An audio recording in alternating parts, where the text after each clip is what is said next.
Plastic விரிச்சு சாப்பிடாதுங்க ரெண்டு பேரும் கமெண்ட் பண்ணியிருந்து பார்த்துருங்க. இது பிளாஸ்டிக் இல்லை சத்தியத்தில், இது ஒரு இங்கே விரிச்சு சாப்பிடியதான். இது எப்படி செல்லியதுன்னு தெரியல. இதுக்கு பேர் கோப்பர் என்னது சொப்ரா என்ன சொல்லுவேன்னு. அதனால் இது சாவடியில் பிரச்சனை எல்லாருக்கும் வீட்லேயும் இது உண்டு. இங்கே சவுதியில் 90% வீட்லேயும் உண்டு. அதுபோல் தான் நாங்களும் இங்கே வேண்டியாச்சு. நம்ம ஊரில் வாழை இலையில் சாப்பிடுவோம், இங்கே இதில் சாப்பிடுவோம், அவ்வளோதான் வித்தியாசம். இன்னும் கடையில் உண்டாகும் பரோட்டா வாங்கிட்டு வந்து நீங்கள் பார்த்துங்க. இன்னத்தை சாப்பாடு தான் பரோட்டா பார்த்து எல்லாம் எப்படி இருக்கு மராக்கலாக இருக்கும். மற்ற சட்டி அளவு உண்டு எல்லாம்.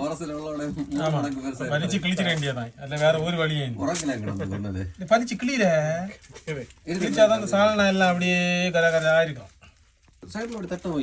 போட்டியா பரோட்டாயை பிச்சு போட்டாச்சு. இனி எப்படி இந்த சாலனா எப்படி ஊற்றணும் கொஞ்சம் ஸ்டில் பண்ணணும். பார்த்தியா இல்லையா பீஃப் ஃப்ரை ஆகும். அடுத்தது இதையும் எப்படி தட்டணும். தட்டிட்டு என்ன வைக்கணும் எல்லாம் கூட ஒரு உருட்டணும். இந்த சாலை நிறைய விட்டு உருட்டும்ப சூப்பராக இருக்கும். கேட்டல அடுத்து ரெண்டு பீஸும் எடுத்து வச்சு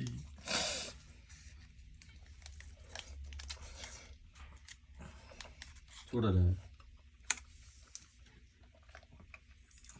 அருமையாக இருக்கு. கேட்டியா சூடா டேஸ்ட்டு நீ நம்ம சால்னா ஆட்டி போலே. பிடிச்சிருந்தா லைக் பண்ணி ஷேர் பண்ணி கமெண்ட் பண்ணி சப்ஸ்கிரைப் பண்ணுங்கள் மறக்காமல். பாய்.